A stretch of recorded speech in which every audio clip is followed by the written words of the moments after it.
Hey guys, it's Christina and welcome to my very first makeup tutorial. Today I'm going to show you how to recreate this look from my Instagram post. We're going to combine warm neutrals and faux beauty marks into this toasted holiday look that is super flattering for Asian hooded eyes. This look was inspired by Jessica Vu, so please check her out on YouTube and stick around if you want to know how I got this look.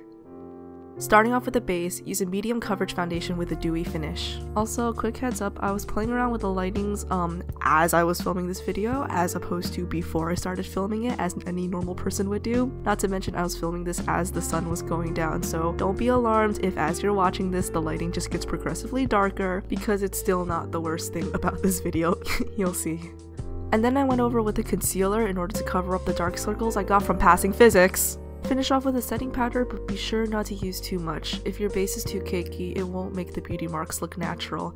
This is also why it's important to start with a dewy foundation so that it dries a little more satiny, like skin. Next, carve out those cheekbones with a powder contour of your choice and blend upwards into your temples and hairline. Then go back and line your jaw and use whatever's left on your brush to contour your nose. Using a warm peachy blush, go ham on the apples of your cheeks and across your nose to give yourself that intense flush. Even in this video, I didn't use nearly enough. You really want to go in. You can also choose to do this after your eyes if you want to gauge how much you should use. The iconic brows from that post was actually done by a lady at Ulta, and if you follow me on Instagram, you'll know the whole drama behind that exchange, but that also means I have no idea what she did. So here's my attempt at recreating it. Pretty much just line the bottom of the brows, blend upwards into hair-like strokes, and then brush out all your mistakes. Now we can start on our eyes. Prep your lids with a light concealer and dust a light orange wash over them. Then go in with a warm tan color and blend it into the deeper sockets of your eyes. If you're like me and your eyelids are super small, it's really hard to do that crease blend that other makeup artists do, so we have to make do by keeping everything as close to the lash line as possible. You don't want to blend up to the brow bone. Using that same tan color, dust it on your lower lash line for more depth. Next, apply a deep berry red to the outer corners of your lids and blend along the crease. Again, if you have Asian hooded eyes, keep it local and do not blend it any higher than like a millimeter above the crease. It should be just high enough that you can see the color's eyes open, but if you're reaching your brow bone, you've gone way too high.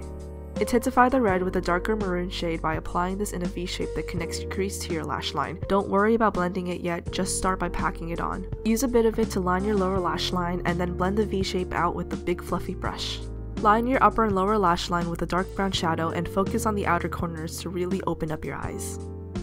Then lightly pat a shimmering gold on the balls of your lids to catch a little bit of light, and then apply a shimmering champagne color to the inner corners of your lids to catch a lot of light. With a liquid liner, draw a thin wing and be sure not to mess it up like I did. Look at her, she's dying inside.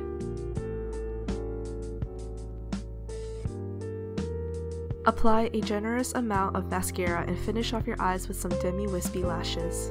To make the beauty marks, I used a brow pomade and started off with the bigger, more prominent marks. To lay them out more naturally, I focused on the natural bumps on my face and turned small pimples into beauty marks. Patting them down will blend them out to keep them from looking fake. Then I went in and made small freckle-like dots and patted them down like I did with the bigger ones. I naturally have these small black marks on my face, which I went over with a black liner to really bring them out.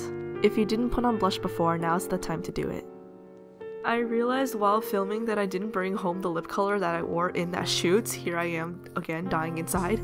So I made do with a different product of a similar shade, but I accidentally made a mistake while filming again and accidentally applied my entire lipstick out of frame, and this was the only clip I got of me with my lips in frame. Just if you know how to put on lipstick, do that. Finally, throw your hair into a sleek low ponytail and stunt, honey, because you just finished this tutorial and you look amazing. Oh my god, I actually can't pose. I can pose for a whole photo shoot, but to pose for like a 2-second clip for a video makes me so tense. Oh my god, ugh.